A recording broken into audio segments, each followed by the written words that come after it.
Oke. Halo, assalamualaikum sobat bandar lele. Kesempatan pada siang hari ini mumpung ada waktu senggang ini, kita sedikit review tentang kolam terpal.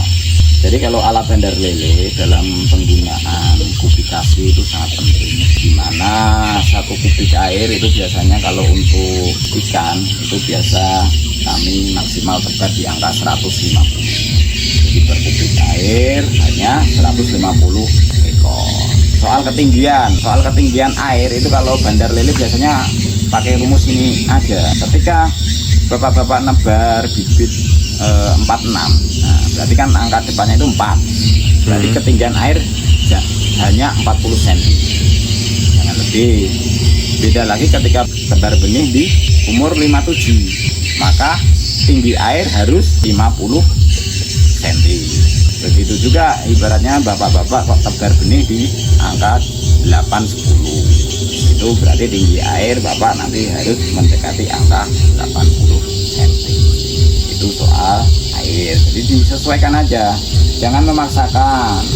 Ibaratnya satu kubik tak kasih ikan 300 ekor, tinggi airnya saya maksimalkan 1 meter, tebar bibitnya ukuran 46.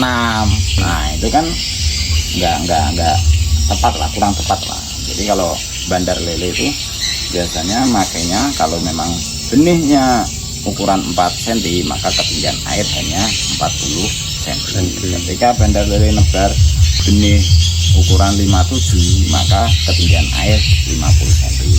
Kubikasi sama, saya sarankan di angka 150 per kubik air. Jika itu bapak-bapak ingin memelihara sampai usia panen. Tidak lagi nanti kalau bapak-bapak hanya ingin menebar dipanen, tidak konsumsi di lele remaja atau sangkal atau LBG, itu kan beda lagi. Nanti bisa lebih padatkan, itu bisa mungkin di angka 250 kan. Yang penting itu tadi dilihat tingkah laku di ikan itu gimana, dia merasa sesak atau enggak, kurang oksigen atau enggak, airnya cepat rusak atau enggak.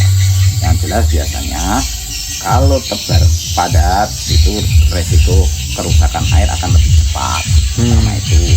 Yang kedua, nanti keserampaan atau keseragaman dari bibit lele itu tidak akan terjamin. Pasti nanti saling, ada yang besar, ada yang kecil, ada yang sedang, ada yang justru awalnya tebar 46 ikannya jadi mengecil, enggak 46 lagi, ya panjangnya 6 tapi badannya kecil, makin kecil gitu, macam lidinya. Itu biasanya pasti ada efek samping dari sistem tebar padat. Adapun kalau sistem tebar padat, nanti ibaratnya bapak-bapak sering ganti air, sering air jernih, itu biasanya kejelekannya kalau sistem padat itu sifatnya kanibal. Jadi semakin jernih airnya, dia biasanya akan kanibal, karena dia akan melihat lawannya, kawannya.